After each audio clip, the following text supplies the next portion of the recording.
A rule change might have affected who's making the Texans roster. The quest for 53 in 24 as we talk about where the Texans roster is right now ahead of the Tuesday afternoon deadline to get down to that initial 53-man roster. Tough decisions for Nick Caserio, D'Amico Ryans, and the staff.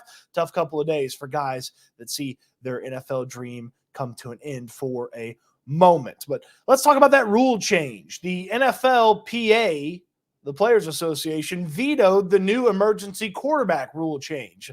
Last year, the rule was a player could be on the 53-man roster, not active, and then come into the game if the first two quarterbacks were out of the game for good. And they didn't have to be active on game day to do that. The change was going to allow that player to be on the practice squad, elevated from the practice squad each week, an unlimited amount of times, and that player could come into the game as the emergency quarterback and help out the team if the first two guys went down. Well, the Players Association said, thanks, no thanks, and it reverts now back to the 2023 rule. And because the rule is still the 2023 version, I believe that means Case Keenum is now set to make the Texans roster. I've been projecting a Texans roster with just two quarterbacks, CJ Stroud and his backup, Davis Mills, and then Keenum on the practice squad as that emergency quarterback. But now I believe Keenum's going to be the third quarterback on this team, and that means that somebody else at another position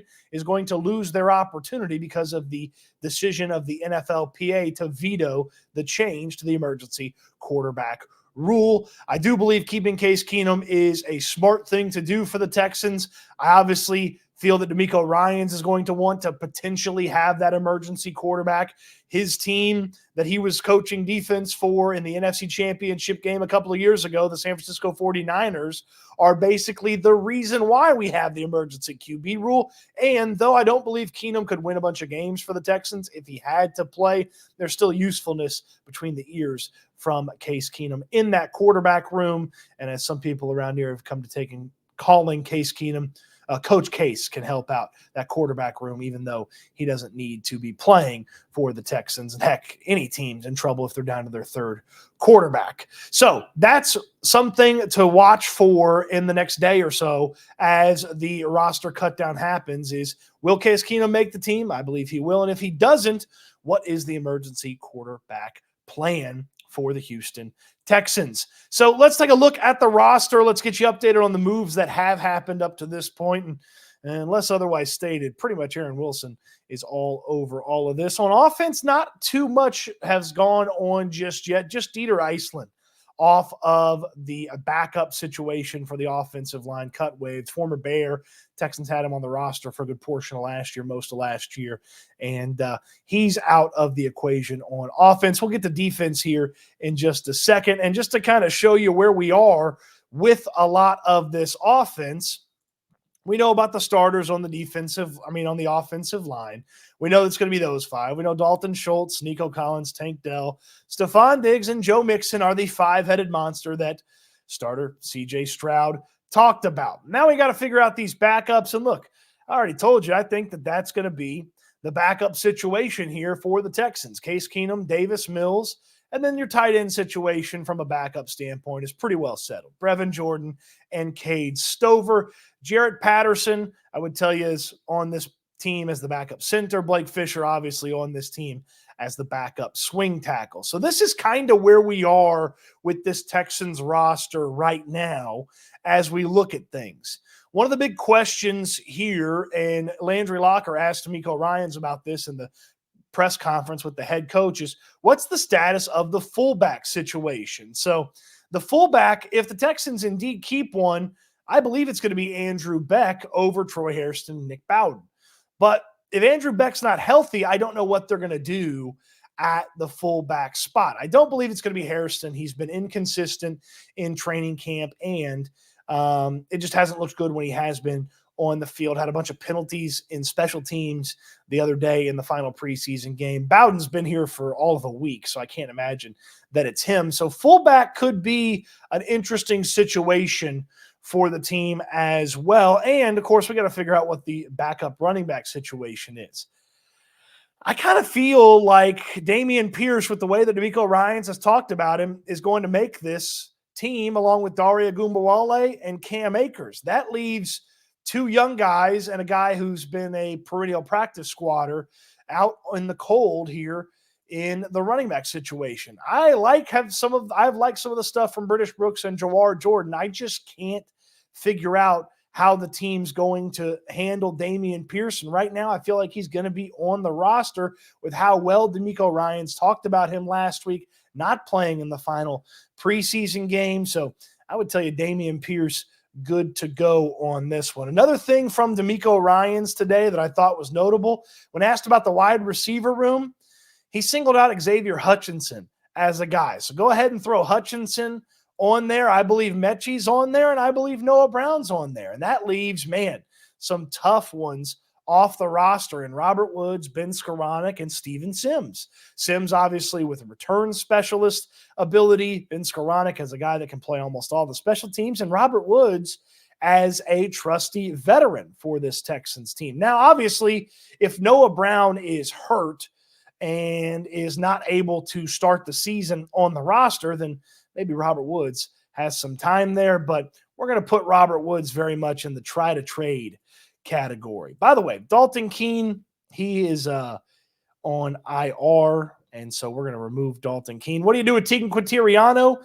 Well, I would tell you that you probably try to find a new place to live if you're Tegan Quintiriano. I wouldn't expect him to stick around with this Texans team. We got 7 offensive linemen. Ultimately, I would tell you that 10 is the number the Texans are going to try to get to. Kendrick Green, as a worthwhile backup, is a guy that I believe the Texans would maybe look to keep. Nick Broker plays guard and tackle, so maybe you can get a little bit more out of Broker as well. And I really liked what Cam Irving has brought to the table as well. A little inside-outside versatility, guard and tackle. And if you had to keep guys that were only on the roster from an offensive line standpoint, this would be the crew that I would keep. You get 5 starters, 5 backups. Think about the injuries last year. I know 10 offensive linemen sounds like a lot, but that's what I would try to do if I was the Houston Texans. This is a look at the offense.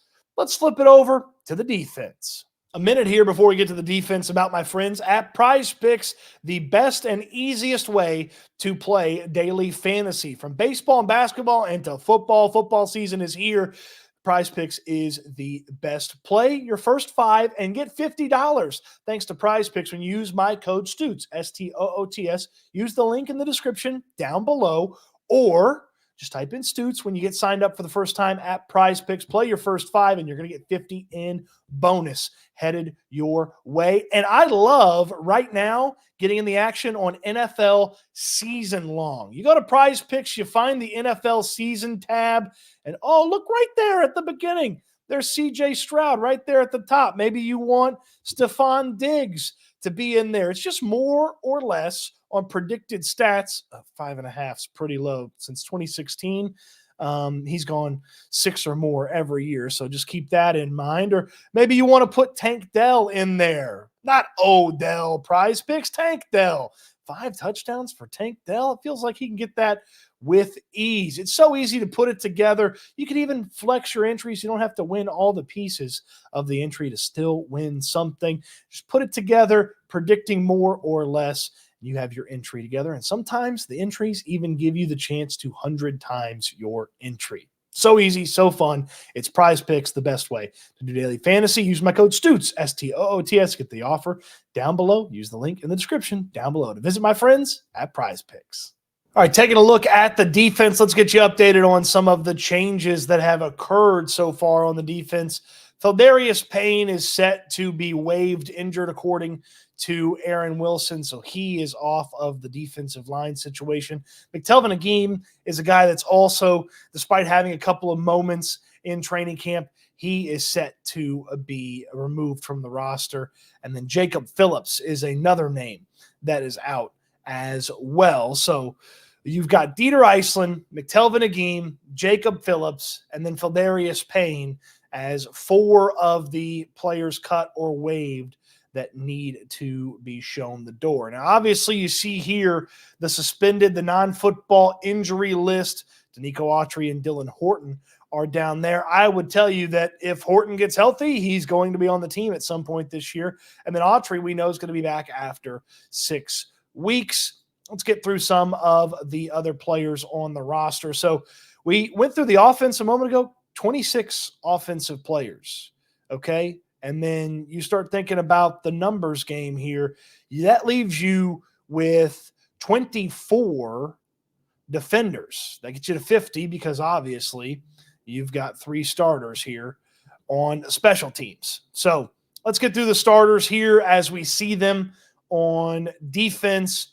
We know Will Anderson, Daniil Hunter, Foley Fatukasi, and Mario Edwards are the starting defensive line for this Texans team.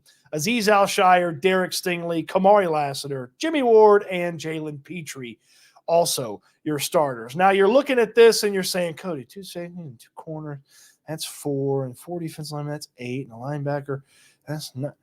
You're missing a couple of starters, Cody. Yeah, I am, but here we are. Henry To'o is your starter, and until Christian Harris, I know he's healthy, I have a hard time telling you that he's a starter. So, I mean, Jake Hansen is that guy for me, and that's the guy who's been out there on the field in those 3 linebacker sets. You may just see more 2 linebacker sets until Christian Harris is out there, and even when Harris returns, you may still just see 2 linebacker sets. But Christian Harris, when he gets back, is going to start for this team. Let's figure out some backups here. Well, we know Derek Barnett is going to be a key backup. I just told you about Hansen, and then Kalen Bullock and Eric Murray. Here's the name that I feel like is probably most affected by keeping Case Keenum.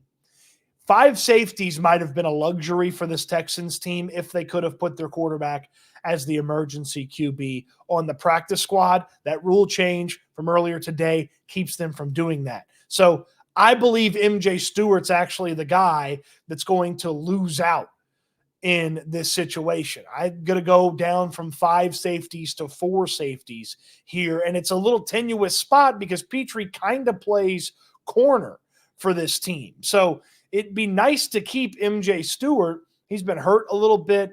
I feel like he actually had a couple of nice plays in the preseason, but it'd be nice to keep him. I just don't see how they keep 5 safeties right now. Now, could you argue for 4 cornerbacks and 5 safeties because Petrie kind of plays cornerback when he walks down into that star nickel slot cornerback spot? I suppose you could, but this is kind of where we are here with this team. And then I would tell you that I like Jerry Hughes as a backup as well for the Texans. Defensive line, I feel like Khalil Davis has done enough. So starting to settle in here on exactly what this roster is going to look like. Neville Hewitt is going to be on this team here as special teams ace and a backup linebacker. So it's starting to come together here.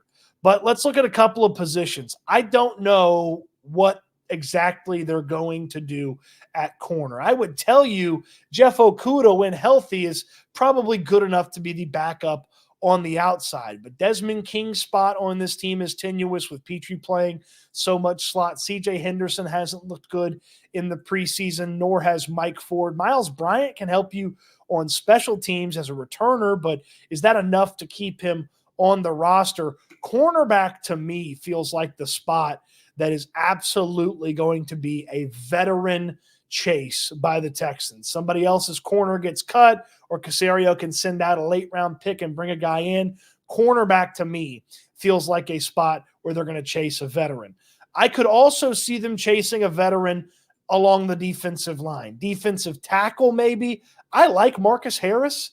I feel like he's had a pretty good preseason for a rookie, and there's something there. If you feel like you can definitely get him on the practice squad, maybe you'd rather have a veteran in there behind Fatukasi and Edwards instead of Heinisch or instead of Tim Settle, who's been hurt a lot throughout training camp and the preseason. So maybe you look for a different veteran that could become available here via cuts or waivers from other teams. Now remember, in previous years, the Texans near the top of the waiver wire, this year way down in the 20s. So a lot of guys are going to get claimed before the Texans even have a shot to claim them. So they may need to be getting creative and trying to get guys off of other teams' rosters and make sure that if they want a veteran to maybe help fill out the defensive tackle situation or the cornerback situation, they go out there and they try to find that player. Not totally complete on defense.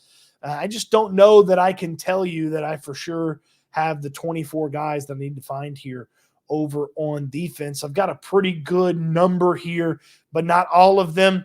Well, we'll know before Tuesday is all over exactly what's going to go down on that defense. So, Case Keenum on or off the roster, that affects somebody on the other 52 spots, and that flips something from a different position, maybe safety, to quarterback, and then chasing veterans at the defensive line situation and at the cornerback spot as well. That's something to watch for in the next couple of days as well. That Cutdown Tuesday afternoon, and hopefully as I'm putting this video up and you're reading it, there hadn't been a whole bunch of other changes to the Texans. They're going to have to be very busy on Tuesday. A lot of tough conversations and phone calls headed the way at NRG Stadium, but that's what happens at this time of year, and then they'll hit the field on Wednesday with that initial 53 and the practice squad to boot. We'll talk about some of those players as they get removed from the roster as potential practice squad guys on the channel. So follow the channel and subscribe if you haven't already so you don't miss anything. Throw me a thumbs up on the video and visit our friends at Prize Picks. Talked about them, showed you how easy it is to do the NFL season-long Prize Picks. Get those in before the season gets going next week. Prize Picks, the best and easiest way to play daily fantasy. Appreciate you watching the video. Hope you enjoyed it, and I can't wait until we talk Texans again soon.